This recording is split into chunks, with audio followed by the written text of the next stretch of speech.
자, 이 172쪽의 첫 번째 지문은 과학 지문인데 이 과학 지문인지 약간 헷갈리는 그런 추상성을 좀 가지고 있어요. 그쵸?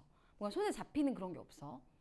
우리가 해겔의 변증법에서 선생님이 강조했던 건 이런 추상성, 관념성을 가진 약간 철학 지문 같은 정확하게 뭘 말하는지 모르겠는 그런 거는 어떻게 하라고 했지?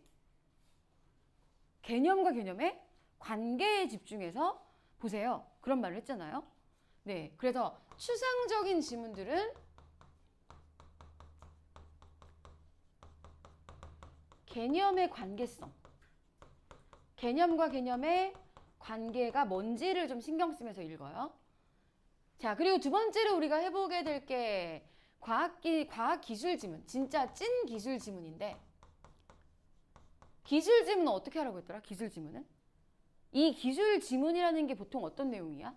어떤 문제를 해결하기 위해서 어떤 기술이 있어. 근데 이 기술을 어떻게 하는 거냐면 먼저 A를 해. 그럼 B가 된다? 그러면 C가 된다? 그래가지고 해결되는 거야. 보통 이런 내용이잖아요. 그럼 기술 지문은 과정, 선후관계, 뭔가 시간적 순서 이런 것들을 우리가 좀 신경 쓰면서 봐야 될 것 같아요. 인과관계 같은 거. 자, 그 다음에 세 번째로 규범과 관련된 법지문은 어떻게 하라고 했더라? 규범과 관련된 법지문은 일단 원칙과 예외들을 확인하고 이걸 확인한 다음에 특히 지문 읽을 때 우리가 집중해야 되는 게 주체. 이 규범에서 가해자가 누구고 피해자가 누구고 누가 돈을 어떻게 갚아야 되고 그 누가를 좀 신경 쓰면서 주체를 신경 쓰면서 읽자. 그런 얘기를 했잖아요. 오늘 순서대로 이 세 개를 흘려낼 겁니다. 첫 번째 지문은 이런 추상적인 형태의 지문이에요. 자, 선생님은 지금 여러분들이 다 글을 읽어왔다는 전제하에 수업을 진행해서 일일이 하나하나 다 읽지는 않을 거예요.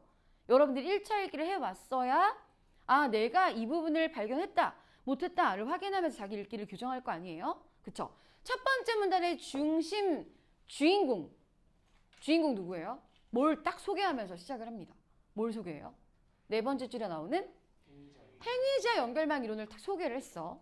근데 이 말을 끄집어내기 위해서 뭘 얘기하냐면 과학 지식에 대한 일반적인 생각. 과학 지식은 이렇게 간주되어 왔다. 통념을 제시했어요. 어떤 게 과학 지식에 대한 통념이야? 사회적 맥락에 구속되지 않는다 라는 통념을 제시했는데 그러나 모든 지식은 사회적 여건의 영향을 받는 거야. 그럼 여러분 여기서 글쓴이의 관점은 과학 지식이 이만큼이고 모든 지식이 이만큼이니까 모든 지식의 속성은 당연히 과학 지식에 해당하는 거죠. 그러니까 과학 지식도 사회적 여건의 영향을 받으며 따라서 과학 지식도 단순히 자연이라는 실제의 객관적 반영이 아니라 다양한 사회적 요인의 영향을 받는 사람들이 구성하는 결과물이라는 주장이 힘을 싣고 있는데 그게 이거야로 소개를 하는 거죠. 행위자 연결망 이론은 그럼 어떤 입장이야? 과학 지식은 행위자 연결망 이론을 소개받았는데 얘는 어떤 입장이냐면 과학 지식이 사회적 여건의 영향을 받는다는 입장이야. 그래서 과학 지식도 이게 아닌 거지. 그러면 자연이라는 실제의 객관적 반영과 사회적 여건의 영향을 받는다는 말은 상반되는 의미다 라는 걸 알 수 있습니다. 얘면 얘가 아니고 얘면 얘가 아니고 그런 관계인 거죠. 자, 그 다음에 행위자 연결망 이론은 또 맞음 구간과 아님 구간을 여기서 찾아낼 수 있어요. 찾아냈어요. 과학 지식의 형성 과정에 대해 위와 같은 구성주의 입장을 취하면서도 그럼 얘 위와 같은 구성주의 입장은 뭐랑 연결해요? 얘랑 위와 같은 구성주의 입장을 취하면서도 모든 지식의 가치가 동등하다고 보는 극단적 상대주의에 빠지지 않기 위한 노력. 자, 그럼 여기 모든 지식의 가치가 동등하다고 보는 극단적 상대주의에 빠지지 않기 위한 노력이니까 행위자 연결망 이론은 극단적 상대주의야? 아니야. 아닌 거 확인하고 맞는 거 확인하고 1문단에서 얘를 지금 소개받은 거거든. 자, 1문단에서 이런 정리를 잘한 친구들은요. 네 번째 문단쯤 왔을 때 아, 지금 이거를 왜 말하고 있는지 알겠다 하고 글이 이렇게 촥 구조를 이루는 느낌이거든. 자, 선생님 여러분들이 그런 감각을 알았으면 좋겠어. 어떤 감각이냐면 내가 글을 1, 2, 3, 4 네 번째 문단까지 왔는데 뭔가 글이 구조가 없이 계속 열거되는 정보다. 그러면 뭔가를 놓친 거예요, 내가. 한 네 번째 문단쯤 왔을 땐 이게 뭔가 촥 모아지는 그런 느낌이 있어야 되거든. 근데 없잖아? 그럼 뭔가를 놓친 거다. 뭘 놓쳤을까? 아마 그 부분은 1문단에 있을 가능성이 거의 99%예요. 자, 그걸 생각하면서 네 번째 문단을 다시 확인을 해보도록 하고, 자, 행위자 연결망 이론에서는 지식이나 조직, 사물이나 현상, 기술 등 우리가 경험하는 모든 대상을 행위자들 사이에 형성되는 다양하고 복잡한 연합체로서의 연결망이라고 본다. 자, 문장이 좀 긴데 이 긴 문장을 다시 정리해보면요. 행위자 연결망 이론에서는 이렇게 본다는 관점을 다루고 있어요. 행위자 연결망 이론의 관점. 근데 그 관점이 뭐냐면 이거를 이렇다고 보는 게 관점인 거지. 그치? 이거를 이 뭐예요? 우리가 경험하는 모든 대상을 연합체로서의 연결망이라고 보는 거야. 근데 이걸 필자가 행위자 연결망 이론의 관점을 소개해 놓고도 너네가 이해를 못할 것 같은 거지. 그래가지고 여기서 행위자라는 게 뭐냐면 너네가 여기 행위자들 사이에서 형성되는 다양하고 복잡한 연합체의 연결망은 무슨 말인지 이해를 못할까 봐 행위자가 뭐냐면 소개해주는, 그럼 여기에서의 서술을 더 상세하게 부연 설명해주는 상술 구간이죠. 덧붙여서 이것을 좀 더 잘 이해시키기 위해서 추가적인 설명을 하고 있습니다. 행위자가 뭐냐면 어떤 행위를 실행할 수 있는 행위 능력을 지닌 실체인데 그 뒤에 정보 어떻게 처리해요? 인간뿐 아니라 이거와 같은 비인간. 그러니까 인간뿐 아니라 비인간도 행위자야. 자, 세 번째 문장과 얘는 무슨 관계인지 볼게요. 자, 어떤 대상을 행위자들 간의 연결망으로 파악한다는 것은, 자, 여러분 얘가 행위자 연결망 이론이에요. 그쵸? 어떤 대상을 행위자들 간의 연결망으로 파악한다는 것이 행위자 연결망 이론이지. 왜? 어떤 대상을, 여기 봐봐요. 어떤 대상을 행위자들 간의 연결망으로 파악한다는 것은, 이게 행위자 연결망 이론 아니에요? 우린 말 바꾸기 구간에서 얘가 행위자 연결망 이론이다라는 걸 알 수 있고 그 뒤에 나오는 것을 통해서 아님 구간과 맞음 구간을 또 챙겨갈 수 있어요. 어디가 아님 구간이야? 그 고정된 본질을 상정하고 이를 탐색하는 대신 이를 둘러싼 연결망이 구성되는 과정에 주목한다. 행위자 연결망 이론의 아님 구간과 맞음 구간을 또 하나 챙겼어. 그 다음에 연결망은 늘 이동하고 움직이며 생성과 소멸 및 강약의 단계를 오가는 역동적 성격. 연결망을 구성한 행위자의 수가 많고 그 성격이 이질적일수록 나오면 어떻게 하죠? 관계 생각해 보잖아. 관계. 수록. 연결망은 강화된다니까 연결망과 행위자의 수, 양의 관계. 연결망과 이질적인 성격이 양의 관계. 이럴수록 이렇게 된다. 이럴수록 이렇게 된다를 우리가 챙겼어요. 그쵸? 그 다음 문단. 라투르는 이질적인 행위자들을 연결하여 연결망을 구축하는 과정을 번역이라고 칭하여. 그럼 우리는 지금 습 개념을 소개받았다? 뭐의 개념? 번역이라는 것의 개념을 소개받았어요. 자, 지금 이런 느낌이야. 이것을 번역이라고 한다. 이런 거죠. 그럼 이것을 묶어도 번역의 개념 어디부터 해요? 이질적인 행위자들을 연결하여 연결망을 구축하는 과정을 번역이라고 한다. 근데 그 다음 문장이 뭘로 시작하냐면요. 번역이란. 자, 그럼 이런 거야. 이거를 번역이라고 한다. 번역이란 이런 거다. 그러면 이 얘랑 얘는 어떤 의미여야 돼? 같은 것이어야 돼. 그치? 이것을 번역이라고 한다. 번역이란 이런 거다. 그럼 이 괄호로 묶은 건 똑같은 뜻이어야 돼요. 자, 확인해보자. 이질적인 행위자들을, 서로 다른 이해관계를 가진 이질적인 행위자들이 서로의 목표를 조율함으로써 공동의 목표를 지닌 하나의 연결망으로 포섭되는 과정. 연결망을 구축하는 과정. 똑같네요. 그쵸? 그러니까 번역이라는 거를 좀 더 자세하게 설명해주는. 그럼 번역을 단순화시키면 어떤 거야? 행위자들이 연결망으로 이렇게 연결되는 것을 번역이라고 한다. 행위자가 연결망으로 연결되는 게 번역이야. 자, 번역의 주체가 되는 행위자는 반드시 인간으로만 한정되지 않는다. 그래, 아까 우리 앞에서 읽었잖아요. 인간도 있고 비인간도 있고.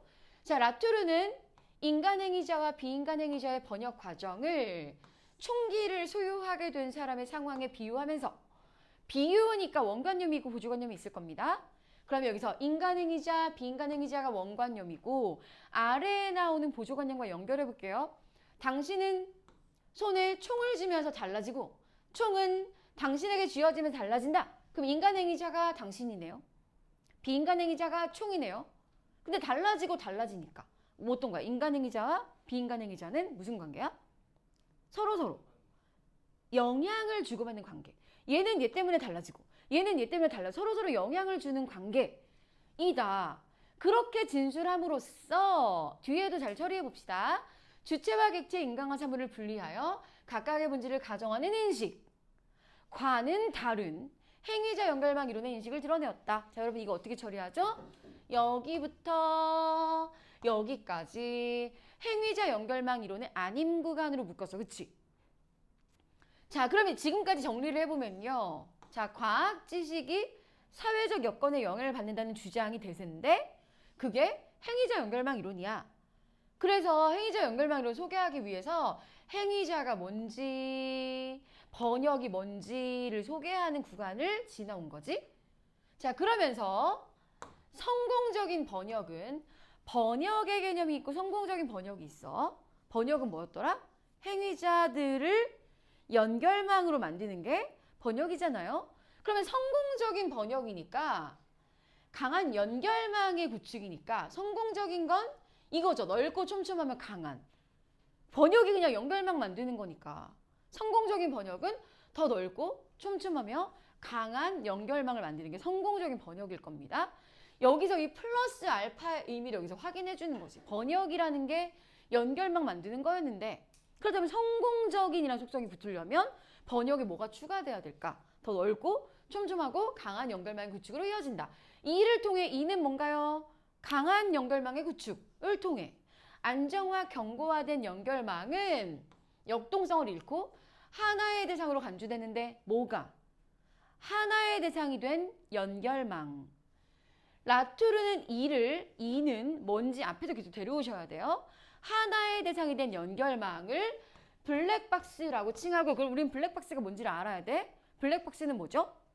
번역이 강하게 돼서 이 연결 대상이 어떻게 된 거야? 연결망이 하나로 인식될 때 우리가 그걸 블랙박스라고 하고, 블랙박스화된 연결망의 대표적인 예로 완성된 기술, 진리로 간주되는 과학 지식 등을 제시하였다. 결국 행위자 연결망 이론에 따르면 과학 지식은, 과학자는 인간 행위자예요. 그쵸? 그 다음에 실험 장비, 교과서, 논문, 저서, 기술, 실험실 등과 같은 얘네들은 다 뭐야? 비인간 행위자겠죠? 이런 거와 같은 다양한 행위자로 이루어진 연결망을 기반으로 형성된다. 특정 현상에 대한 과학자 개인의 주장은 과학 지식이에요. 그쵸? 과학자 개인의 주장이 과학 지식 아니야? 과학자가 아니라? 그 자체로는 설득력이 빈약하지만 이 주장이 하나의 행위자로서 다양한 행위자, 얘네들이랑 이어져서 연결망을 이루면서, 자, 여러분 여기를 우리는 뭘로 바꿀 수 있어요? 이 행위자가 다양한 행위자와 이어져 연결망을 이루는 거 앞에서 뭐라고 했어? 번역이요. 번역의 개념을 확인해서 얘랑 말 바꾸기를 할 수 있어야 돼. 얘가 번역이잖아? 그치? 번역을 해가지고 견고한 보편적 진리로 인정될 수 있는 가능성을 시험하게 된다. 자, 여러분, 과학자 개인의 주장은 보편적 진리가 반드시 되는 게 아니라 가능성을 시험하게 돼요. 그럼 이런 거지. 보편적 진리 중, 과학자 개인의 주장 중에 이 보편적 진리로 인정되는 애가 있고 안 되는 애가 있겠죠? 가능성을 시험하게 된다. 어떻게? 연결망을 이루면서. 연결망을 확실히 이뤘어. 그럼 얘는 번역이 성공적으로 됐어. 그럼 이게 한 덩어리가 되어서 이제 보편적 진리야. 이렇게 되는 거지. 그럼 만약에 그게 안 됐어. 그럼 이건 과학 지식이 잘못된 것 같은데? 저 뭔가 보편적 진리가 아닌데? 연결망을 강하게 이루지 못하는데? 이렇게 될 수 있잖아. 그럼 걔는 이제 절대적 보편적 진리로 인정받지 못하는 애가 되는 거죠. 자, 라토르는 보편적 진리로 인정될 수 있는 가능성을 시험하는 과정은 연결망을 이루어 보는 그 과정이 주장 자체의 내재적 장단점이나 한계와는 무관하게 일어난다. 또한 그는 주장이 획득하게 된 보편적인 진리성은 이를 도출해낸 특정 연결망 속에서 보장되며 그 연결망의 맥락을 벗어난 진공 속에서도 보편적 진리로 보장되는 건 아니라고도 하였다. 자, 우리가 이 지점에서 1문단에서 말한 내용이 여기서 이렇게 표현되는 거구나를 알아차려야 글이 뭉치죠? 그쵸? 1문단에서 뭐 얘기했어? 과학 지식이 어떤 거야? 사회적 여건에 영향을 받는 거야. 자, 지금 여기서 뭐 얘기하고 있어? 네 번째 문단에서 행위자 연결망 이론의 관점에서 과학 지식은 그냥 지가 단독으로는 보편적 진리가 아니고 이 특정 연결망 속에서 연결망의 맥락 안에서만 진리로 인정이 되는 거니까 얘가 뭐예요? 1문단에서 말한 사회적 여건이요. 사회적인 영향 속에서 과학 지식이 보편적 진리로 인정받는다. 그래서 행위적 연결망 이론을 이렇게 쭉 설명하고 1문단에서 말한 그걸 여기서 이제 완성시켜주는 그런 내용이지. 이해되세요, 여러분? 자, 그 다음 문단, 5번째 문단. 행위자 연결망 이론에서는 과학 지식의 성격을 규명하기 위해 기성의 과학이 아닌 만들어지고 있는 과학을 추적한다. 만들어지고 있는 과학. 이 과정, 만들어지고 있는 과학을 추적하는 과정에서 과학 지식의 구성에 참여하는 능동적 행위자를 인간으로 한정한 기존의 구성주의적 입장과는 달리 행위자 연결망 이론은 그럼 우리 앞에 어떻게 처리해요? 묶어야지. 어디부터? 과학 지식의 구성에 참여하는 능동적 행위자를 인간으로 한정한 기존의 구성주의적 입장과는 달리 행위자 연결망 이론은 이렇게 되는 거지. 그럼 이건 다른 겁니다. 이렇게. 다르다. 이들 행위자의 인간 및 비인간 실체를 모두 포함시켰다는 점에서 이질적 구성주의라 불린다. 그럼 이질적 구성주의는 뭐인 거야? 주어가 뭐지? 이것이 이질적 구성주의라 불리잖아요? 이것이 뭔데? 행위자 연결망 이론이요. 행위자 연결망 이론이 구성주의야. 이질적 구성주의. 그러면 지금 우리가 어떻게 되는 거냐면 행위자 연결망 이론인 이질적 구성주의가 있고 기존의 구성주의가 있는데 얘를 제목으로 묶을 수 있는 건 당연히 뭐겠어요? 당연히. 아니, 뭐 어려운 질문이 아니잖아요?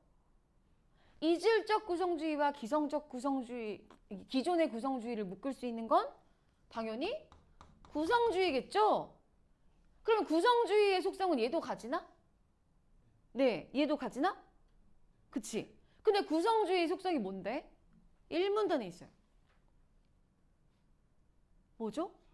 사회적 여건에 영향을 받는다.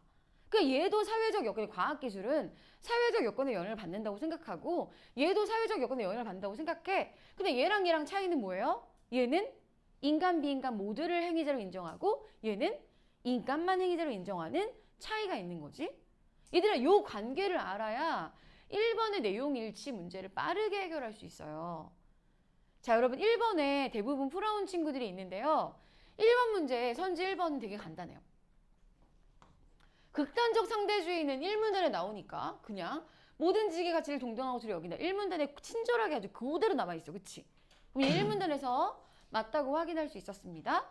자, 2번. 과학 지식에 대한 구성주의 입장은 사회적 맥락과 관련된다는 거잖아요. 그쵸? 그럼 얘가 구성주의 입장이 이건데 이거랑 별개다 라는 주장과 상반된다. 괜찮네? 얘가 이걸 말하고 있으니까 이거랑 별개야 하는 거랑 상반된다. 괜찮아. 그쵸? 3번. 과학 지식이 자연의 객관적 반영이라는 입장은 이거 우리 행위자 연결망 이론에 아님 구간으로 묶어놓은 것 같아요. 그쵸? 그럼 이거 두 개 연결돼야 안 돼요? 안 되고. 근대주의 이분법의 공통적 전제 아니고 답은 3번이에요. 그쵸? 4번 선지.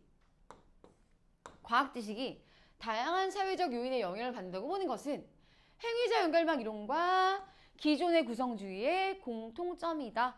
자, 여러분이 지금 얘를 알고 있기 때문에 이선지 파악이 빠르게 가능한데요. 만약에 여러분들이 이 지문이 어떤 형태의 지문인지를 다시 생각해 봅시다. 어떤 형태의 지문이야? 굉장히 추상적이고 뭘 내가 읽고 있는지 모르겠어. 내가 뭐 연결을 모르는 것도 아니야. 번역을 모르는 것도 아니야. 행위자를 모르는 것도 아니야. 과학 지식을 모르는 것도 아니야. 그러니까 그런 형태의 지문들은 쭉 무슨 말인지 알겠어 하고 딱 다 읽고 났을 때 근데 내가 뭘 읽은 거지? 이렇게 하기가 쉽단 말이야. 그래서 우리가 이 지문을 읽을 속도를 내기가 쉬워요. 왜냐면 내가 아는 것들에 대해 서술하고 있는 것 같거든? 하지만 여기서는 아는 것들에 대해 서술하고 있는 게 아니라 개념과 개념의 관계성을 따졌어야 돼. 그쵸? 그래서 여러분들이 이해도를 여기까지 만들었을 때와 여기까지 만들지 않고 빠르게 흘러내려온 다음에 선지에서 필요한 정보를 다시 지문에 가서 뒤져야겠다라고 생각하는 경우에 이 문제를 푸는 시간이 엄청나게 차이가 나요. 왜? 이런 말은 안 나오거든. 이 행위자 연결망 이론과 기존의 구성주의가 사회적 요인에 영향을 받는다라는 말은 안 나와요.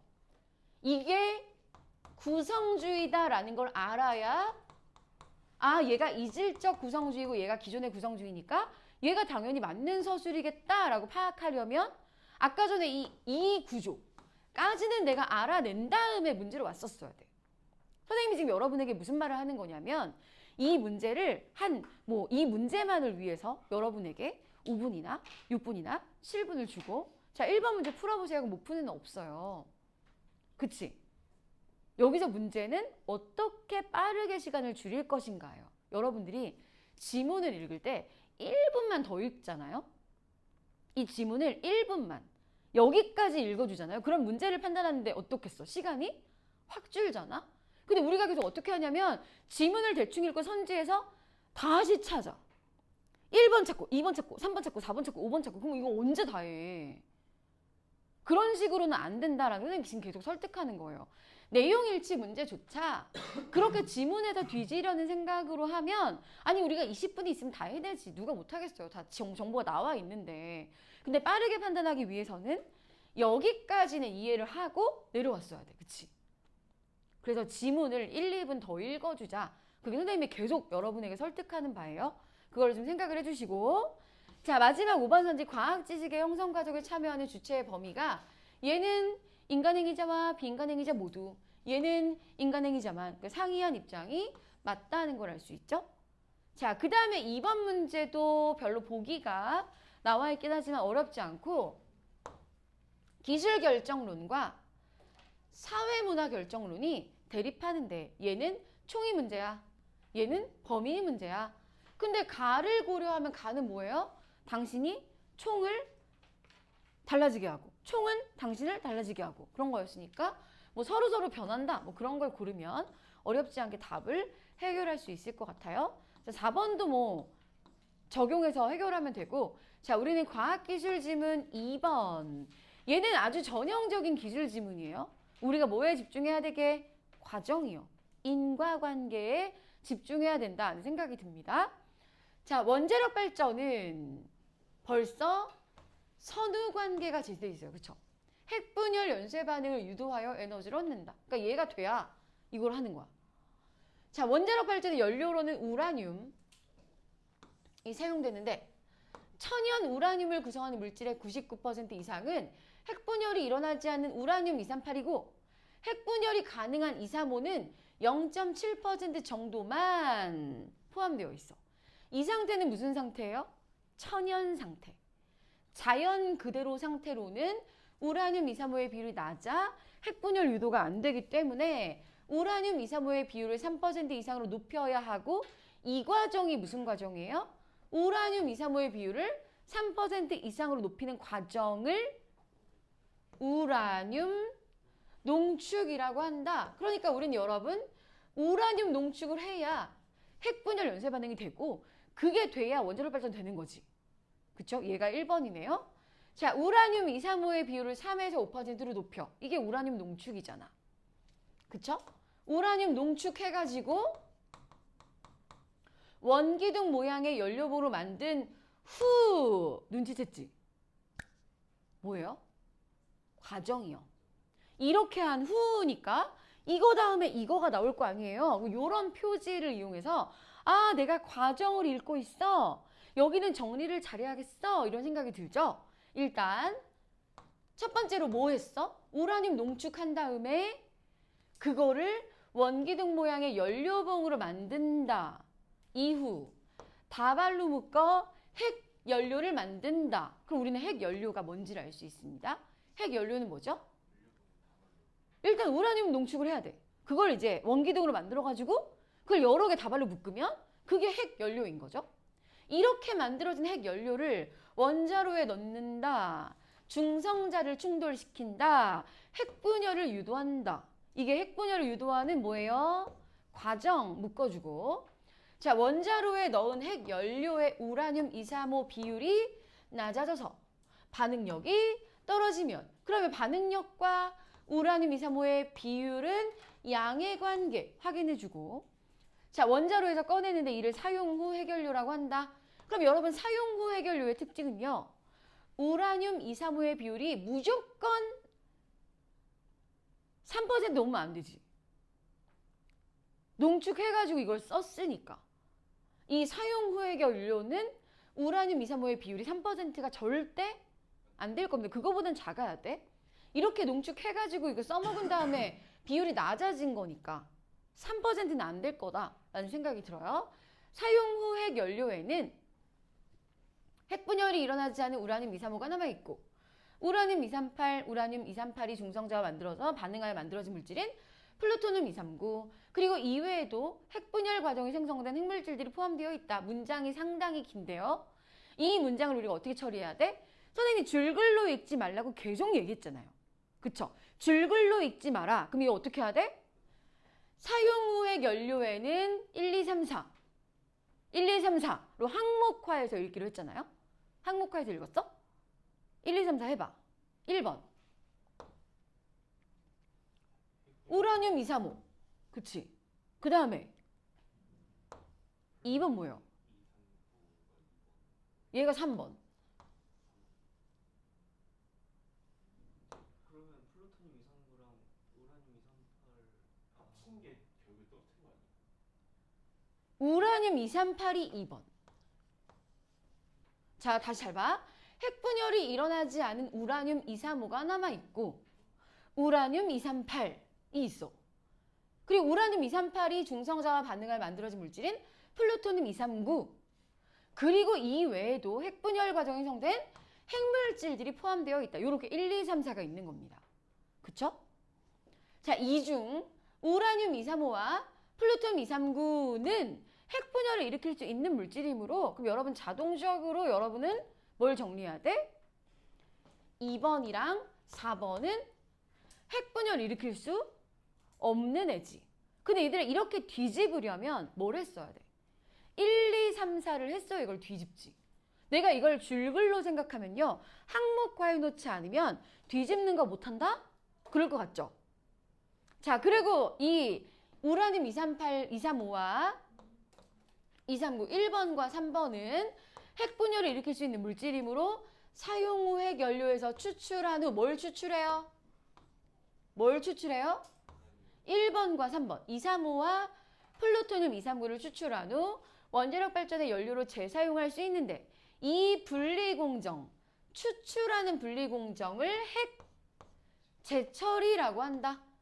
자, 지금 우리는 뭘 배운 거냐면 자, 이 핵분열 연쇄 반응을 가능하게 해주는 우라늄 농축의 개념과 핵분열 유도 반응, 과정 그 다음에 우라늄 이렇게 다 써먹고 핵 재처리가 뭔지를 지금 소개받은 거죠. 그 다음에 두 번째 문단에서 제목을 알려줄 때 제목을 꼭 챙겨가야 되잖아. 자, 여기 첫 번째 문장에 나 지금부터 이거 얘기할 거야 라고 예고를 하고 시작했어요. 제목 뭐예요? 현재 사용하고 있는 대표적인 핵 재처리 방식.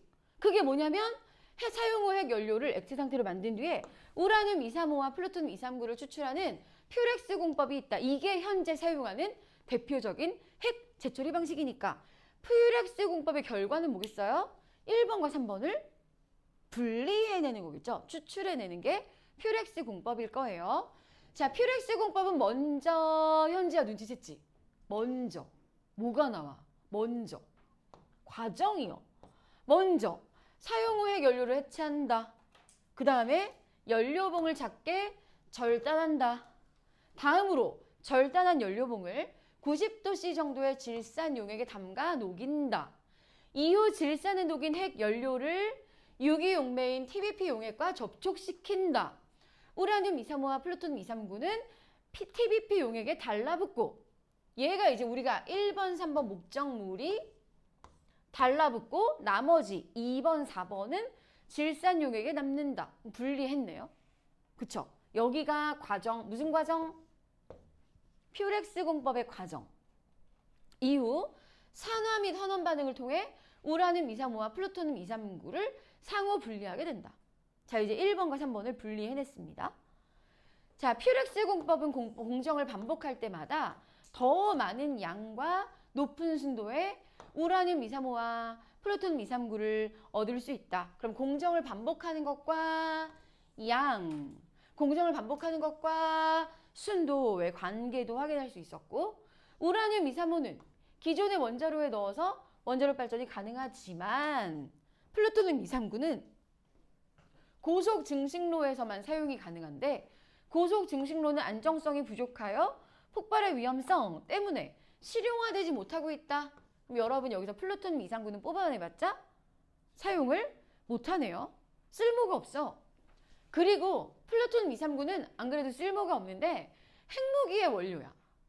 그래가지고 국제적으로 민감한 문제가 될 수 있어. 우리가 플루토늄 239를 뽑아내면 국제사회가 야, 너네 핵무기 만들려고 그래? 하는 불필요한 오해를 받을 수 있는 여지가 있는 거야.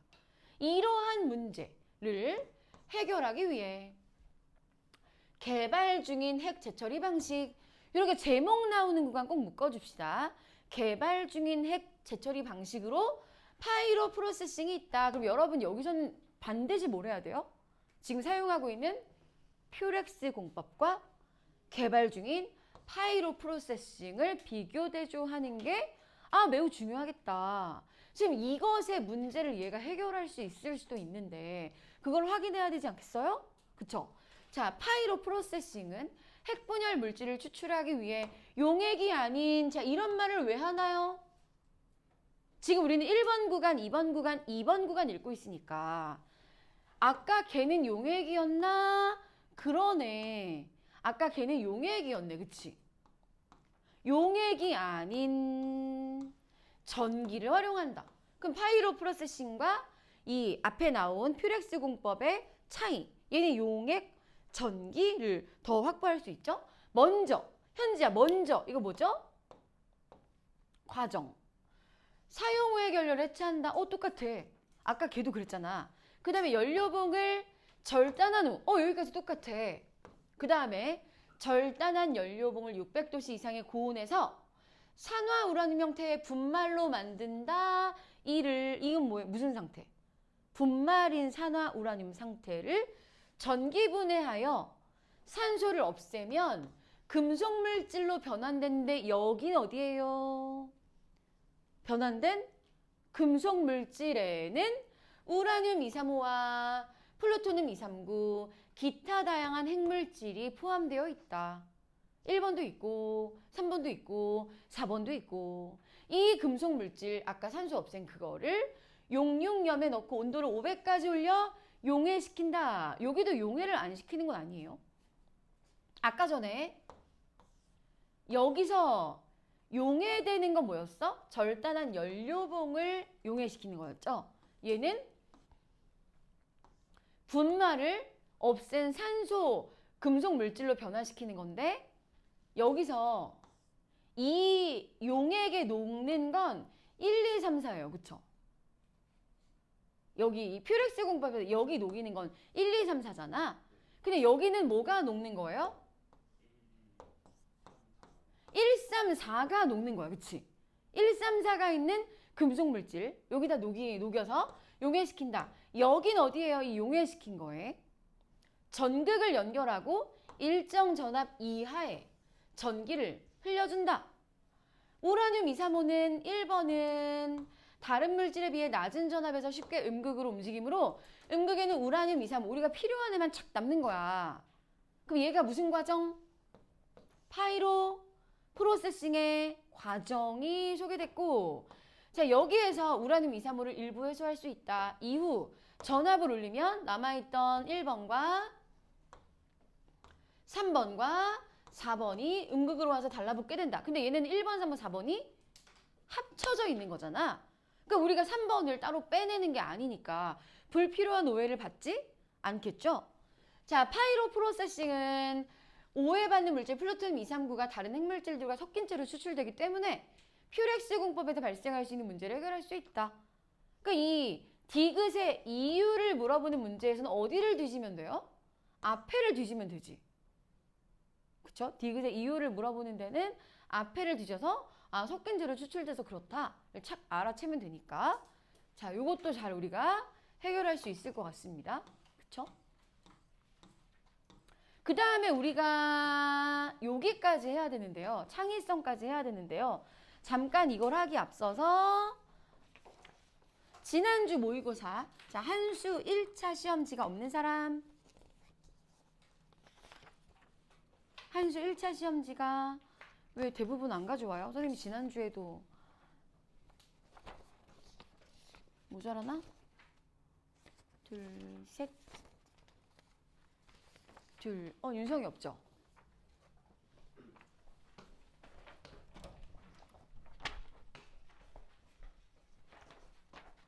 화이팅!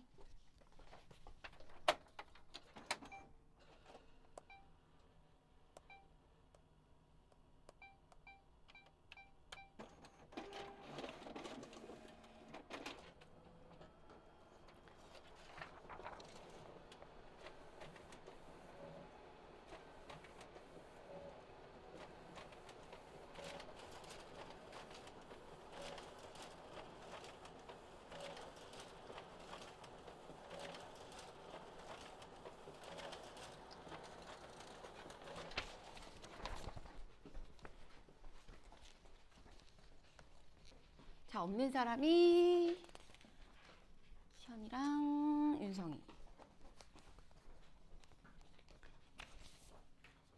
네.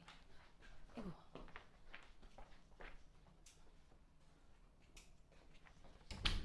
자, 얘는 규범 지문이에요. 그쵸? 규범 지문은 원칙과 예외를 확인하고 주체를 잘 확인하면서 읽기로 했어요. 12번 문제. 자, 오늘 페널티를 받은 한상우를 제외하고 모든 친구들이 다 성적표를 받았습니다. 그쵸?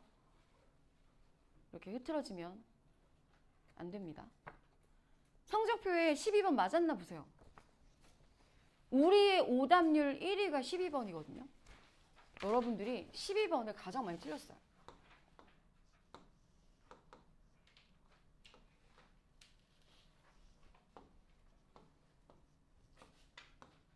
(12번) 맞은 사람? 오. 희진이, 윤성이는 12번 어떻게 맞췄냐면요. 읽었거든요. 그치? 읽어가지고. 근데 못 푼 사람들은 못 읽었어요. 그쵸? 그래도 못 푼 거야.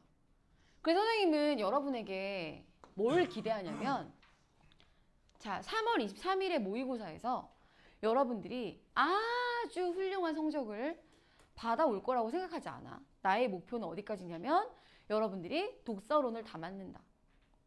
선택 과목을 다 맞는다. 아니, 다 맞지 못할 수도 있어. 내가 뭐 언배 공부 조금 덜 했는데 뭐 틀릴 수도 있지. 어쨌든 최소한의 오답을 만들어낸다. 그 다음에 문학을 최대치로 끌어올린다. 그리고 비문학은 주력 지문만 때려잡기. 그 내가 못 푼 손 못 떼는 그냥 놔둬도 돼. 어차피 우리는 공부를 계속 지속하면서 독해력이 계속 올라가고 있고요. 우리 수능 특강에서 지금 현대시 다 했지? 그쵸? 고전시가 다 끝났지? 고전 산문 이번 주에 1, 2, 3, 4, 5, 6까지 했지? 그리고 다음 주에 이제 고전 산문 다 끝나고 현대소설 하고 나면 우리 약간 좀 문학 갑자기 잘하게 되거든요? 시간이 갑자기 줄어들거든요? 그럼 우리가 독서를 풀 시간이 생겨. 그러니까 6월에는 그거를 만들어서 확보해가지고 독서를 잘 풀면 돼. 근데 독서를 잘 풀으려고 시간은 확보했는데 내가 독해력이 없으면 못 하잖아요? 그러니까 지금 여러분들이 그 N차 읽기를 통해서 독해력을 기르고 정확도를 올리는 걸 하면 우리가 6월에는 그렇게 착 잘 해낼 수 있어. 시간이 생기니까요. 그러니까 선생님은 지금 나 좋을 대로 생각하게요. 여러분이 독해력은 있는데 이걸 못 읽어서 못했다라고 생각을 하는 거지. 아니 당연해. 이 지문의 난이도가 그렇게 높지 않아요. 읽어보면. 자, 같이 읽어볼 건데 연대채무란 다수의 채무자가 하나의 동일한 채무를 각자 독립해 이행할 의무를 부담하고 채무자 중 1인의 이행으로 다른 채무자의 채무도 소멸하는 채무이다. 그러니까 여러 사람이 한꺼번에 빚을 지는 거지. 그러니까 그 빚을 한 명이라도 갚으면 끝이야. 자, 가령 A, B, C가 다수의 채무자일 겁니다. 총 9천만 원 대하여 연대채무 관계에 있고 D가 채권자. D는 A, B, C 셋 중에 누구에게는 9천만 원 전부 또는 일부를 청구할 수 있다. 근데 A가 7천만 원을 갚았다면 잔존 채무, 남은 빚은 2천만 원이 되고 D는 이들 셋의 일부 또는 전부에게 다시 청구할 수 있는 금액 총액은 2천만 원이다. 뭐 여기까지 이해하는 거 별로 어렵지 않아요? 3명이 9천 빌렸고 7천 갚았으니까 2천이 남았다. 연대 채무자에게는 각자의 부담 부분이 존재하므로 부담 부분을 초과하여 변제한 연대 채무자는 아까 위에 예시에서 누구야? A지. 다른 연대 채무자 B랑 C에게 배상을 청구할 수 있는 권리인 구상권은 이런 겁니다. 배상. 나한테 배상이라 청구할 수 있는 권리인 구상권을 가진다. 이때 각 연대 채무자의 부담 부분은 균등한 것으로 간주된다. 그러니까 A는 얼마만 갚으면 됐어? 9천 중에 3천이 자기 몫인데 얘가 지금 7천 갚았다고 치면 나머지 4천은 얘네한테 받아야 되는 거지. 이해가 되시죠? 근데 A는 왜 갚겠어? 빚쟁이인 게 싫으니까. 내가 빚쟁이로 있는 게 싫으니까 갚는 거지. 어쨌든 내가 빚쟁이에서 벗어나야 되니까. 다만 이와 관련하여 부담 부분을 이렇게 해석할지 저렇게 해석할지 의견 대립이 있다. 이렇게 해석하는 경우, 분담 비율로 해석하는 경우 만약에 A만 D에게 3천만 원을 갚았다고 치면 A는 B와 C에게 1천만 원의 구상권이 뭐더라? 배상을 청구할 수 있는 권리. A가 B랑 C한테 야 1천만 원씩 내놔 라고 할 수 있는 거지. 자, 이 시점에서 A, B, C 각각의 부담 부분이 소멸한 채무의 3분의 1로 해석되는 것이다. 자, 얘가 무슨 말이냐면요. 지금 돈은 누구만 갚았어? A만 갚았지. 근데 A가 갚은 3천이 A가 3천만 원 갚고 빠져나가는 그런 형태가 아니라 A 1천만 원, B 1천만 원, C 1천만 원 까준다는 거야. 그러니까 A가 3천만 원 갚았지만 못 빠져나간다는 뜻이에요. 이 빚쟁이 상태에서 A가 못 벗어나. 자, 이 반면 절대적인 금액으로 해석하면 2번의 경우에는 A는 3천만 원을 초과하여 갚은 부분에 대해서만 B 또는 C에게 구상권을 행사할 수 있다. 그러니까 3천 갖고 나면 얘는 끝인 거야. B랑 C한테 받을 돈이 없는 거지. 이해되셨나요? 자, 현재 법원은 1번을 해석한다. 법원은 또한 여기만 어렵습니다. 여기만 어려운데 이 여기가 잘 독해가 안 되는 친구들은 어떻게 하면 되냐면요. 여기서 주체를 뽑아내서 걔한테 뭔가 의미를 부여해봐. 자, 여기 법원은 또한 채무를 일부 갚은 연대 채무자를 A라고 합시다. A라고 쳐보자. 자, 역시 일부만 변제한 다른 연대 채무자는 다른 연대 채무자니까 A겠어요? 아니겠어요? 아니겠죠? 그럼 얘를 B라고 두고 다시 문장을 다시 읽는 거야. 자, 이제 다시 문장을 다시 읽어볼게요. 자, A는 B에 대하여서도 자신이, 그럼 자신은 누구예요? A요. A는 B에 대하여서도 자신이 일부 갚은 금액 중 다른 연대 채무자 누구예요? 다른, 여기서 얘는 지금 우리가 B를 상정했으니까 다른 연대 채무자 B의 분담 비율에 해당하는 금액인 분담 금액이 자, 그 다른 연대 채무자 누구예요? 그 다른 애. 다른 연대 채무자가 앞에 나왔고 그 다른 연대 채무자. 그 하면 아까 걔를 말하는 거잖아. 그럼 얘는 다시 B예요. 그 다른 연대 채무자는 B고 일부 변제액 중 자신은 그럼 누구예요? A요. 자신의 분담 금액을 초과한다면 그 초과된 금액의 범위 내에서 구상권을 행사할 수 있다. 이게 누군지를 이렇게 잘 나눠서 읽어야 독해를 실현할 수 있겠죠? 여기 부분을 이렇게. 자, 이렇게 주체를 뽑아내서 그게 누군지를 생각해보면 문장을 좀 더 단순화시킬 수 있어요. 자, 그 다음 문단에서는 연대채무와 부진정 연대채무를 비교대조해야 돼. 반면으로 묶여 있으니까. 연대채무는 공동관계고요. 부진정 연대채무는 공동관계가 없어요. 이는 부진정 연대채무인데 각 채무자가 별개의 원인으로 하나의 동일한 채무를 각자 독립적으로 이행할 의무를 부담하게 된 채무로 각 채무자들의 부담 부분이 다르게 아까 1번은 어땠더라? 연대채무는 어땠더라? 균등한 것으로 간주된다. 연대채무는 똑같이 3천, 3천, 3천이었는데 얘는 다르게 책정되는 것이 일반적이다. 이해되세요? 자, 가령 E와 F가 각자 불법 행위를 했고 그 결과 G에게 1억 원의 손해가 발생했다면 법원은 E와 F가 1억 원에 대하여 부진정 연대 채무자가 되고 E가 1억 갚으면 돼. F는 7천 갚으면 돼. 자, 그리고 즉 G는 E에게 1억 원, F에게 7천만 원을 청구할 수 있으며 배상받을 수 있는 총액은 1억 7천이 아니에요. 최대로 받을 수 있는 금액은 1억인 거지. 무슨 말인지 이해되세요? 자, 만약에 그럼 F가 7천 갚았어. 그럼 E는 얼마 갚으면 돼? 3천 갚으면 되지. 그런 거예요. 자, 이와 같은 부진정 연대 채무의 특성으로 인해 변제의 효과에 대해 새로운 쟁점이 뭐냐면 자, 위에 예시에서 데려옵시다. 상대적으로 다액의 채무를 부담하는 채무자. 요렇게 하지 말고 얘를 뭘로 묶어? 많이 갚아야 되는 애. 2로 묶고 채무 일부를 변제하는 경우 2가 일부를 갚은 경우 소액 채무자는 누구예요?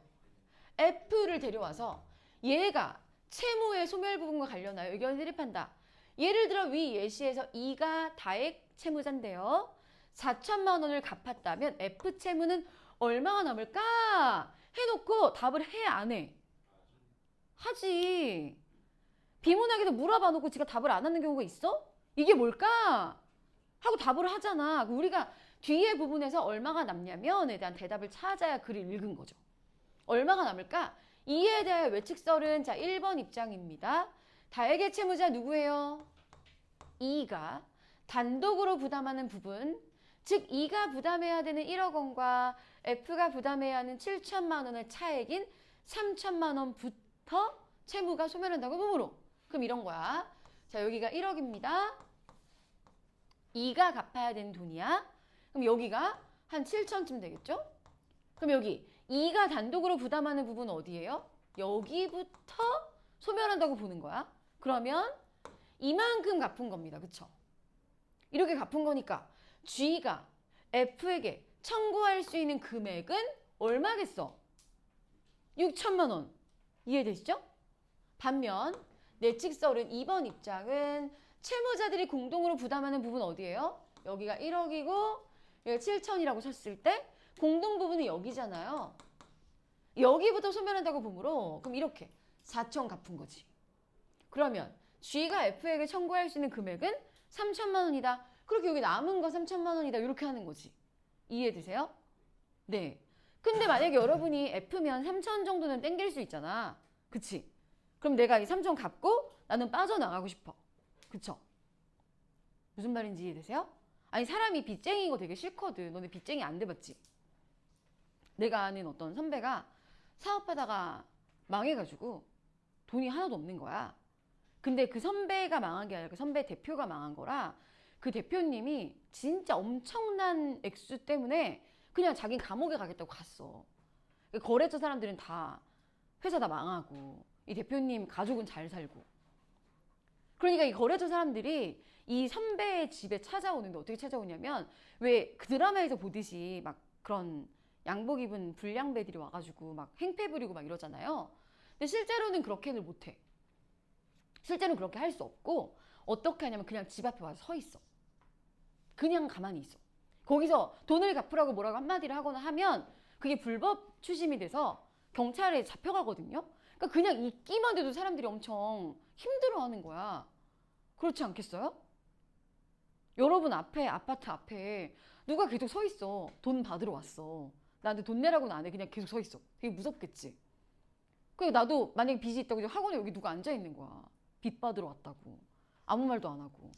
그걸 그 사람이 너네한테 말하면 그것도 불법이거든. 나 수경쌤 빚 받으러 왔다. 이렇게 하면 그것도 그렇게 소문내면 안 되거든요. 무슨 명예훼손과 관련돼 가지고 그것도 처벌을 받아. 요즘에 돈 대신 받아들입니다. 막 그거 있잖아. 떼인 돈 받아들입니다. 그 사람들은 뭐라냐면 정해진 시간에 계속 전화하는 거. 계속 전화해. 돈 뭐 언제까지 주실 수 있나요? 막 이렇게 전화하는 거랑 그냥 집 앞에 가서 서 있는 거. 그게 다래. 그래도 사람들이 되게 쫄아서 돈을 금방 낸다고 하더라고. 어쨌든 여기서 내칙설은 E는 빨리 자기가 F는 자기가 빨리 빚쟁이 상태에서 벗어나고 싶으니까 3천 땡겨서 내고 끝이야. 그럼 G는 이제 어떻게? 남은 3천 누구한테 받아야 돼? E한테 받아야 되지. 근데 E는 아까 4천 갚았잖아. 이거 돈이 어디 있어? 4천만 원 다 썼는데. 그러면 G는 F한테도 못 받고 E한테도 못 받고 하는 상태가 되는 거예요. 자, 12번의 보기가 이렇게 생겼어. 법원은 부진정 연대채무의 취지가 채권자에 대한 돈 다 갚아라. 채무 전액의 지급을 확실히 하려는 데 있으므로 1번 하는 게 좋아요? 외칙설 하는 게 좋아요? 내칙설 하는 게 좋아요? 외칙설은 둘 다 쉽게 못 빠져나가잖아. 얘는 얼마 갚아야 돼? 이 F가 빠져나가려면 6천 갚아야 되니까 쉽게 못 빠져나가게. 이런 데 있으므로 다액의 채무자가 채무를 일부 변제하는 경우 외칙설하는 게 이익이야. 그치? 그러면 내칙설은 볼 필요도 없고 외칙설이 이익인데 자, 일반 선지는 이상해요. 채무자들이 공동으로 부담하는 부분이 나중에 소멸한다고 보아. 소액의 채무자는 F입니다. 외칙설은 F를 보호해요? 아니죠. 여기가 틀렸고. 자, 채무자들이 공동으로 부담하는 부분이 나중에 소멸한다고 보아. 채권자의 청구 가능성을 보장하는 외칙설. 얘가 맞네. 채권자의 청구 가능성을 보장한다는 것이 무슨 뜻이야? 돈 갚아라 는 권한을 인정한다는 거죠. 전액의 지급을 확실히 하려는 거. 그거랑 연결되니까 답은 2번. 요렇게 골랐지. 답 맞힌 사람들. 이거는 읽으면, 그러니까 우리가 시간을 확보하면 풀 수 있는 문제들이 있으니까 자, 우리는 문학에서 좀 실력을 키워서 시간을 쭉쭉 확보하면 돼요. 근데 선생님이 왜 수업을 독서부터 시작했어요? 독서는 시간이 필요하잖아요. 여러분들이 문학의 능력치를 확보한 다음에 독서를 시작하잖아요? 시간이 너무 모자라. 지금 뭔가 하고 있는 것들이 있어야 돼, 윤성아.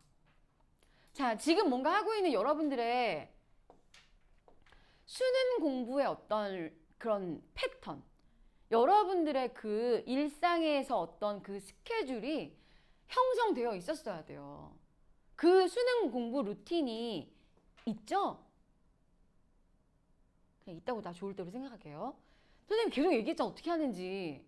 하루에 적어도 1시간 반, 2시간 정도 만들어가지고 독서 N차 읽기 하나 하고 한 40분 정도, 그치? 문학지문 한 2개 정도 풀고 이게 매일매일의 공부량이고 모의고사 푸는 날 하루 있고 이렇게 선생님이 수능 루틴 만들어야 된다고 처음 만나자마자 그 얘기 하지 않았어요? 그쵸? 막 표 보여주면서 우리가 수능 성적 안 내고는 입시를 못한다 막 그런 얘기 하면서 막 그런 얘기했잖아. 자, 우리가 지금 12일이고요. 다음 주 18일이나 19일 둘 중에 하루를 아침 모의고사를 신청받을 겁니다. 18일에 오든 19일에 오든 둘 중에 하루를 오면 돼요. 아침에 8시 20분까지 학원에 와가지고. 아니면 못 오면 어쩔 수 없어. 근데 23일에 우리가 모의고사이기 때문에 선생님이 지난주부터 계속 얘기했잖아요. 1시 반에 자고 7시 반에 일어나고 8시 40분에 이미 맨정신 되어 있어야 우리가 성공적으로 이걸 치를 수 있다. 뭐 얘기했잖아. 자, 23일 전에 18일, 19일 이틀에 걸쳐서 모의고사를 볼 거니까 여러분들은 그 이틀 중에 한 번만 오면 돼요. 선생님이 다음 주 중에 문자를 보낼 테니까 토요일에 올지 일요일에 올지 정해서 신청을 하시고 그 다음에 다음 주까지는 계속 모의고사가 나갑니다. 자, 다음 주까지 정상적으로 모의고사 나가고 그 다음 주차 20일 주차부터 내신 대비 반편성이에요. 하지만 20일 주차까지 모의고사가 있어요. 내신 1주차까지. 그 다음에 27일 주차부터 선택할 수 있어요. 내가 모의고사를 할 건지 말 건지. 자, 그래서 27일, 3일, 그래서 보통 친구들이 4월 25일부터 시험 시작이니까 자, 요 주차들은 여러분들이 내신 대비를 해야 돼서 나는 모의고사를 못한다고 하면 인정. 하지만 내가 고3이면 나는 어떻게 할 것 같냐면요. 내신 대비 1주차, 2주차까지 모의고사 계속 할 것 같아요. 왠지 여러분들에게 선생님이 진짜 여러 번 얘기했을 텐데 3학년 1학기 내신은 그냥 수능이야. 그래서 분명 여러분들이 1학년 때, 2학년 때 봤던 시험과는 성격이 아주 달라요. 완전 다를 거야. 서정 사람 있어요? 서정 사람 이번에 엄매 화작 나눴어요? 뭐예요? 화작이요? 화작 프린트 막 그런 이론적인 거 하더라, 그치? 화수는 뭐 하고 있죠? 그치, 거기도 이상한 거 하고 있죠? 뭔가 선생님이 이상한 거 하시죠? 그 프린트 왜 안 줘? 아, 나도 뭘 자료를 받아야 시험 준비를 할 거 아니에요. 나는 학교 안 다니잖아요. 뭐 프린트 줘야 될 것 같은데? 없어요? 찍어서 보내드려도 돼요? 아, 네. 찍어서 좀 보여주시고. 어쨌든 3학년 1학기는 그냥 수능처럼 나와요. 뭐 여러분의 학교 프린트가 뭐 어떻게 나오든지 간에 3학년 1학기는 수능이에요. 그러면 내가 고3이라고 생각하면 내가 고3인 이수경이고 화수에 이제 김윤성, 박채연, 한상우랑 경쟁해야 돼. 그럼 난 어떻게 할 것 같냐면 그냥 내가 하던 수능 루틴을 계속 유지하고 거기다 내신 공부를 살짝 얻는 느낌으로 할 것 같거든. 내가 이 말을 매년 하지만 애들이 절대 안 들어. 절대 안 들어 이 말을. 작년에 선배들 얘기를 좀 해주면 무원고가 우리는 없거든요. 무원고가 우리 학년에 무원고가 없어. 예비고일 때 무원고 친구가 딱 한 명 있었는데 딱 한 명이라서 내신반 편성을 못 해가지고 헤어졌어요. 그 친구를 내가 엄청 예뻐했는데 걔랑 헤어져서 진짜 슬펐어. 어쨌든 지금 무원고가 없는데 작년에는 무원고 선배가 4명이 있어요. 무원고의 특징은 이상하게 애들이 예뻐. 무원고 애들이 이상하게 예뻐. 물론 시연이도 예쁘고 현지도 예쁘고 희진이도 예쁘지만 무원고 애들이 좀 예쁜 특징이 있더라고. 작년에도 이 4명이 엄청 예쁜 누나들이 있었어요. 근데 그 중에 한 명이 얼굴이 뽀얘. 그 트와이스의 다현처럼 생겼어요. 약간 엄청 예쁜 아이였는데 내가 또 엄청 얼빠거든요. 예쁜 애를 엄청 좋아하거든. 근데 그 예쁜 애가 나를 찾아와서 내신 대비 한 1, 2주 앞둔 지금 이 시점에서 나한테 이런 말을 하는 거야. 선생님, 제가 내신이 2학년이 너무 망해서 내신으로는 답이 없다. 근데 이 친구는 모의고사를 잘해. 수능 성적이 괜찮아. 그럼 내신이 너무 엉망이니까 얘 말이 이해가 되는 거야. 아, 그래 너는 약간 정시가 더 가능성이 있긴 한데 어차피 3학년 1학기는 수능이니까 그냥 학교 수업 잘 듣고 학원 수업 잘 듣고 어차피 수능 특강 할 거니까 그러면 되지 않아? 근데 알겠대. 대신에 자기가 내신 대비 때 선생님이 주는 문제들을 다 못 풀 것 같다. 그러면 너는 그 문제를 못 풀어도 되니까 수능 공부한 걸 검사받으면 된다. 그건 되게 잘하는 거다. 그 친구는 그걸 잘 해냈어요. 나머지 3명 친구들은 4명이라고 했잖아.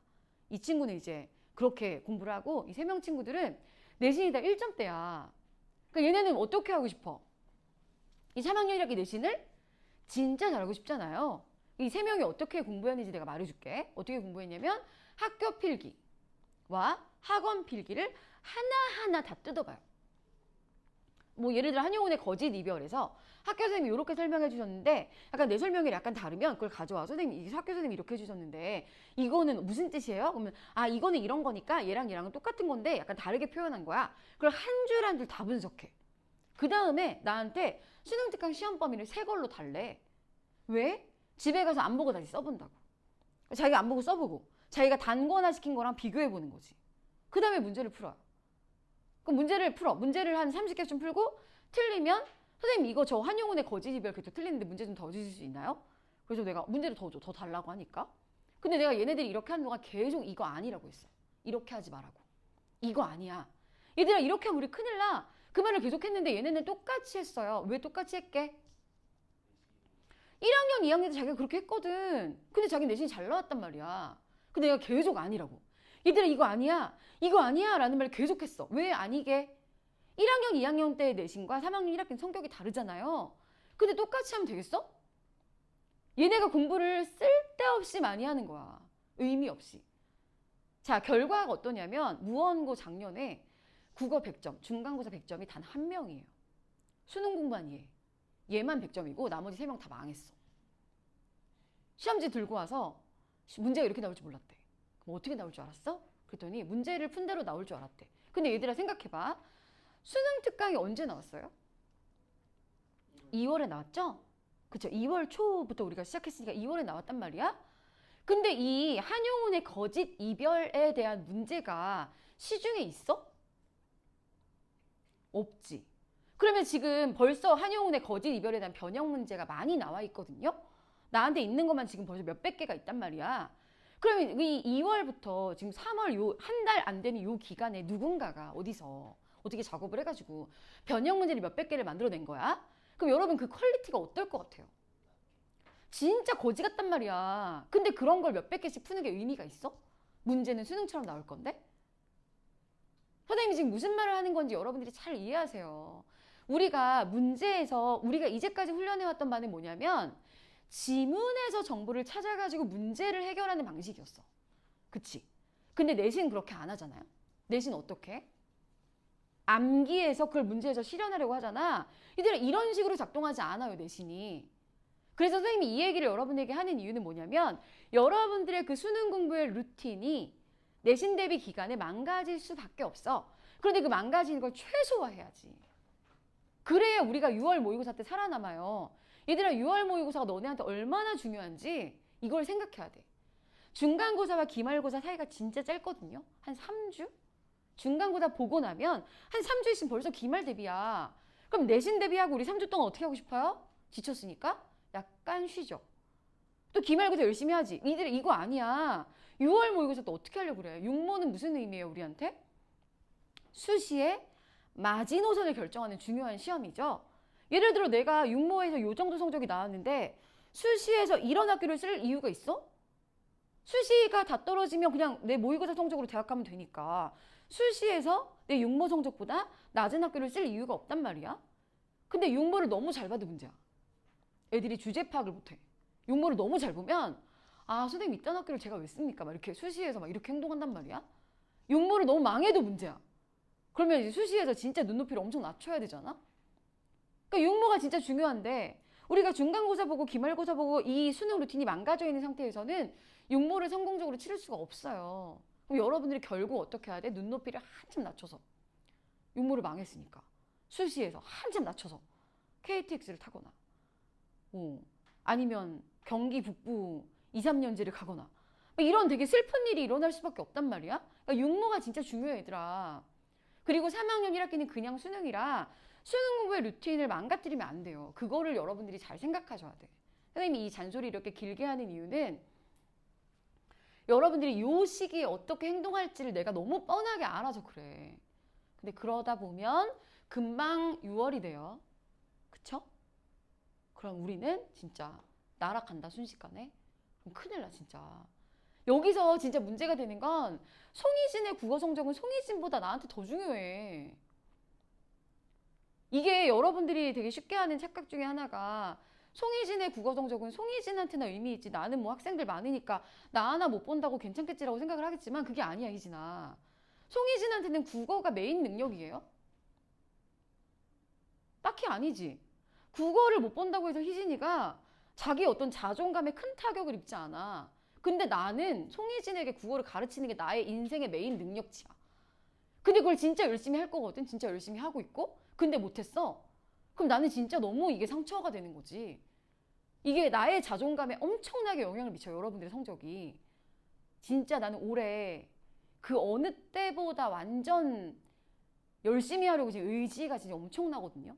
나는 항상 지난 23년간 되게 열심히 해왔지만 올해 완전 진짜 완전 달라.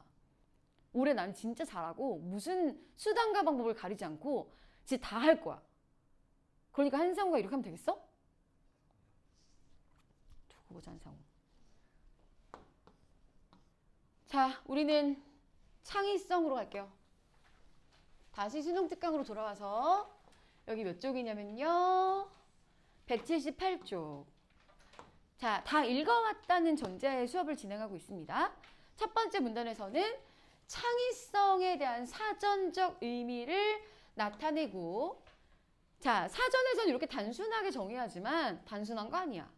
여러 가지 인지적, 정서적, 의지적 요소가 결합된 특성이야. 창의성은 창조적 직업군이라고 할 수 있는 사람들에게 두드러지는데 이들은 자신의 고유한 것을 만들어낸다. IQ가 높으면 창의성이 높냐? 아니다. 그 예시로 아인슈타인과 다윈을 들고 있죠. 그러면서 뛰어난 능력을 가지면 창의성이 높냐? 아니다. 그럼 뭐냐? 유창성과 의지력이다. 자, 여기 창의성을 구성하는 여러 요소 중에 유창성과 의지력이 어떻게는 뭐예요? 방법이요. 어떻게 뇌에서 발현되는지, 제가 지금 여기는 뭘 얘기하냐면 유창성과 의지력이 뇌에서 발현되는 방법을 말해줄 거다 하고, 여기가 1번 구간 유창성 구간이 쭉 내려와요. 유창성 구간. 자, 창의적인 사람은 보통 사람이 보기에 별로 연관되어 있지 않은 개념 사이에서 연관을 발견하여 새로운 발상을 잘한다는 점에서 인지적 유창성이 뛰어나다. 그럼 창의성은 인지적 유창성과 관련이 있어. 근데 인지적 유창성이 뭐냐면 얘를 수식하는 구간. 자, 연관되어 있지 않은 개념 사이에서 연관을 발견해서 새로운 발상을 잘하는 게 유창성이죠. 발상을 잘하는 거. 자, 몰입이 필요한 작업을 하는 사람에게 이러한 능력은 유창성인데요. 긴장 상태보다 비교지. 긴장을 풀고 쉬고 있을 때 잘 나타난다. 가령 뉴턴은 쉬는 동안 미적분 떠올렸다. 긴장 상태에서는 이게 좋은 거 안 좋은 거야? 대뇌피질에서 일어나는 각성이 높아지면서 연상의 폭이 좁아지고 유창성이 떨어진다. 관계. 각성이, 연상의 폭이, 유창성이. 그럼 여러분 각성과 유창성의 관계는 무슨 관계? 음의 관계, 반비례 관계. 이 반비례 관계라는 걸 설명하기 위해 흥분과 각성 상태에서 많이 분비되는 노르에피네프린 농도 수준이 신경 네트워크의 크기를 조절함으로써 유창성에 영향을 미친다. 자, 여러분 얘는 노르에피네프린은 각성 상태에서 많이 분비되니까 얘랑 똑같은 겁니다. 그쵸? 그러면 이 노르에피네프린 농도와 유창성은 무슨 관계? 음의 관계. 얘는 음의 관계일 거예요. 그런 주장이 제기되었다. 이 주장은 노르에피네프린과 유창성이 음의 관계라는 주장은 마중물 효과에 대한 실험들로부터 지지를 받았다. 그럼 얘가 근거네요. 그쵸? 얘가 근거가 되고 한 실험에서 철자가 엉터리인 가짜 단어와 진짜 단어를 무지하기로 띄우고 진짜 단어면 버튼 눌러, 가짜면 누르지 마를 요청한 거지. 그리고 매번 문제로 제시하는 단어 앞에 다른 진짜 단어를 하나씩 보여주었다. 얘는 그냥 낚시 단어를 하나 보여줘요. 자, 이렇게 앞에 보여주는 단어를 마중물 단어, 진짜 단어계, 가짜 다너계, 맞춰야 될 단어를 표적 단어. 그러니까 얘가 퀴즈야. 그러니까 상관없는 걸 보여주고 그 다음에 퀴즈를 내는 거죠. 자, 마중물 단어가 뒤에 나오는 진짜 단어와 의미적 연관이 긴밀할수록 그냥 넘어가면 안 되지. 뭐 해야 돼요? 관계 따져야 됩니다. 어떻게? 의미적 연관이 긴밀할수록 반응 시간이 짧아져. 자, 요거 긴밀할수록 반응 시간이 짧아져. 연상이 더 신속하게. 이게 무슨 뜻이야? 유창성이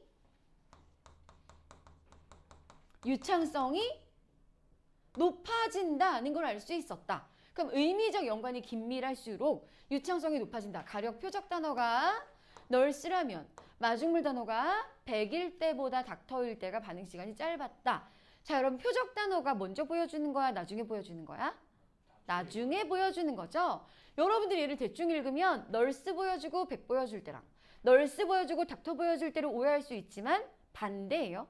100 보여주고 널스 보여줄 때랑 닥터 보여주고 널스 보여줄 때랑 반응 시간을 비교하는 겁니다. 설득력 있는 설명에 따르면 우리 뇌에는 단어와 그 의미를 저장하는 사전 의미 네트워크라고 불리는 신경 네트워크가 있는데 서로 의미적 연관이 긴밀한 단어들과 그에 대한 정보는 하나의 사전 의미 네트워크와 의미적 연관이 긴밀한 단어를 연결해서 호환할 수 있어요. 그쵸? 얘는 여기 있다. 그러면 이거 호환 가능하고 마중물 단어와 표적 단어에 관한 정보가 동일한 사전 의미 네트워크 했을 때 무슨 뜻이에요? 마중물 단어와 표적 단어가 의미적 연관이 긴밀할 때 신속하게 이루어진다. 반면에 마중물 단어와 표적 단어가 같은 사적 의미 네트워크 있지 않다면 무슨 뜻이야? 의미적 연관이 긴밀하지 않을 때. 자, 호환되는 애는 같이 데리고 내려오는 겁니다. 그럴 때 마중물 단어가 표적 단어 인식에 도움을 주지 못한다. 그렇기 때문에 같은 의미 네트워크에 있는 경우, 의미적 연관이 긴밀한 경우에 비해 다른 의미 네트워크에 있는 경우, 다른 의미 네트워크 무슨 뜻이죠? 의미적 연관이 긴밀하지 않을 경우에는 표적 단어가 있는 별도의 사전 의미 네트워크를 활성화한 후 표적 단어가 진짜 단어임을 확인하게 되므로 더 긴 시간이 걸린다. 그러니까 이거랑 이거가 추가돼가지고 얘가 지금 1번, 2번이 플러스 알파의 과정이라서 이거 1번, 2번을 하느라 더 시간이 오래 걸리는 거다라는 설명이었어요. 자, 그 다음에 다른 연구자들은 엘도파라는 약물을 피험자에게 투여했을 때 윈터, 서머는 계절이니까 의미적 연관이 좀 긴밀하다. 자, 그런 것과 같은 직접적인 마중물 효과의 반응 시간은 엘도파 투여 전에 비해 차이가 나지 않은 반면 서머 스노우는 의미적 연관이 얘에 비해서 좀 떨어지죠. 그럼 간접적인 마중물 효과의 반응 시간은 엘도파 투여 전에 비해 현격히 길어진다. 무슨 뜻이야? 유창성이 떨어진다. 엘도파는 노르에피네프린의 전구체이므로 이 약물의 투여는 피험자들의 노르에피네프린 수준을 올려 얘랑 같은 거죠. 그럼 노르에피네프린과 유창성이 무슨 관계였어? 음의 관계였으니까 엘도파와 유창성이 무슨 관계겠어요? 음의 관계겠죠? 자, 그런데 이 노르에피네프린의 영향력을 줄이는 약물인 프로프라놀롤이 있습니다. 그럼 얘는 상반되는 관계니까 얘를 투여하면 어떻게 되겠어요? 유창성이 향상된다. 당연히 이 내용이 연결이 잘 되셔야겠죠? 이해되시죠? 자, 여기까지가 유창성 구간이고 이제 여기부터가 의지력 구간이에요. 창의적인 사람들이 유창성 외에도 외부적인 보상이 없어도 미래의 성취에 대한 동기 유발에 의해 지속적으로 과제를 수행하는 의지력. 자, 의지력 핵심 부위는 전두엽. 전두엽이 망가지면 의지 박약증. 자, 몸에서 영양소나 물이 결핍되면 그것을 찾아 먹으려는 생리적 욕구가 시상하부에서 촉발되고 대뇌변 연계에서 매개되는데 시상하부처럼 동기 유발의 핵심적인 부위는 전두엽과 신경으로 연결되어 있다. 또한 다양한 욕구를 어떻게 충족시킬지에 대한 지식은 측두엽과 두정엽의 다중 양상 감각 영상구역에 저장되어 있는데 이것도 전두엽과 신경으로 연결되어 있다. 자, 여러분 중요해서 밑줄 치는 게 아닙니다. 그냥 보세요. 또한 앞뒤로 전두엽과 신경으로 연결되어 있다가 반복되고 있죠. 그럼 또한 앞에 1번, 또한 뒤에 2번 우리가 분류해야 되겠죠? 1번 뭐랑 연결돼 있어? 전두엽 2. 또한 앞에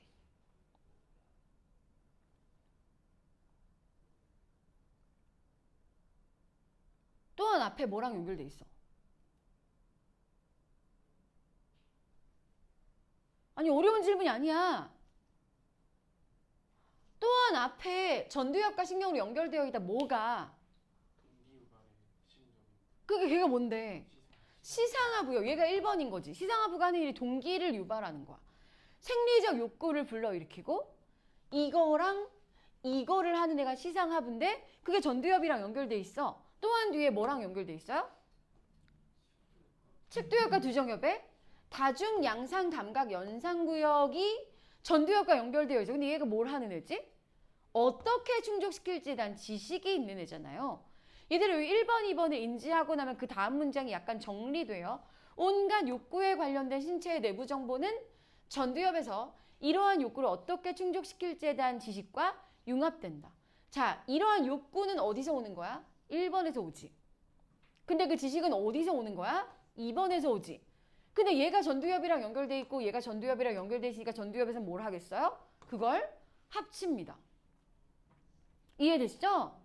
자, 생리적 욕구와 달리 장기 목표를 이루는 욕구는 복잡한 행동을 요구한다. 이런 종류의 욕구와 이런 종류는 장기 목표 욕구요. 욕구를 충족시킬 행동에 관한 지식의 융합을 통해 전두엽은 목표 지향적 행동을 찾아 나간다. 그러니까 생리적 욕구만이 아니라 장기 목표도 얘가 찾는다. 융합을 통해 1번에서 받은 그 동기부여와 2번에서 이걸 어떻게 할 수 있지를 융합해가지고 자, 전두엽이 장기 목표를 설정하면 그것을 달성하기 위해 필요한 지식을 측두엽과 주정엽의 다중 양상 감각 영상구엽부터 얻어 당장에는 쾌감을 가져다 주지 않더라도 장기적인 보상 있는 활동을 수행하게 한다. 자, 아마 여러분들이 18일과 19일에 일어나기 싫겠죠. 더 자고 싶어. 그치? 아침 모의고사 보러 와야 되는데 더 자고 싶어. 전두엽의 시상하부에서 여러분들의 생리적 욕구를 막 만들어내.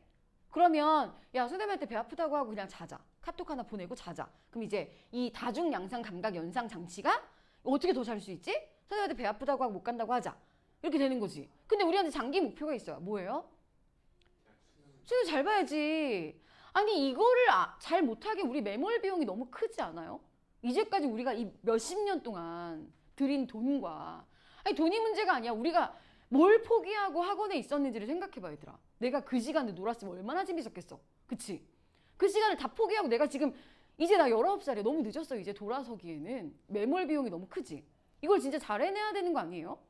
나는 진짜 너는 내가 너무 이해가 안 가. 이제까지 내가 포기한 그 것들을 생각하면 지금 엄청 치열해야 되는 상황인데 왜 이렇게 한상우가 행동하는 건지 난 진짜 이해가 안 가.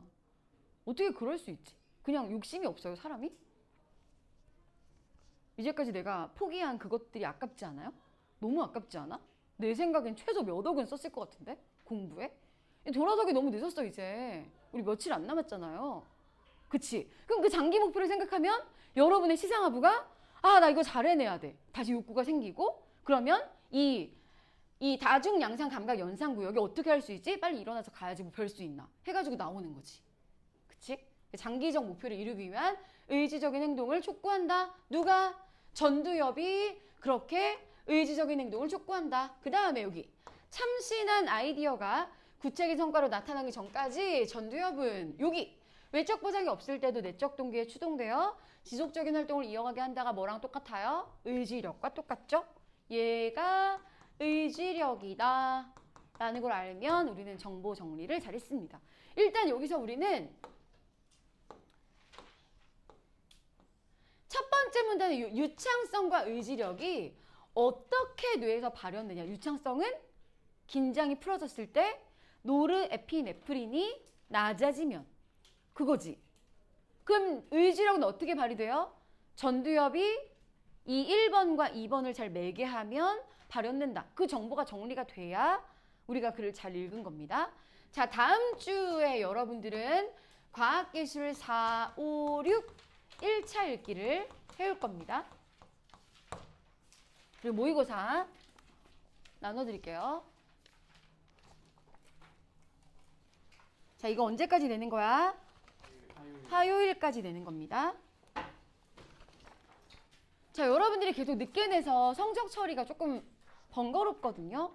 그래서 성적 처리를 잘 할 수 있게 화요일 12시까지는 좀 제출을 되도록 해주시고 피치 못할 경우에는 미리 말하면 내가 된다고 했지. 미리. 11시 59분 괜찮다고 했잖아요. 아니, 그걸 못해? 그걸 까먹는 거 진짜. 혼나야 되는 게 맞죠? 네. 가도 됩니다, 여러분. 고생하셨어요.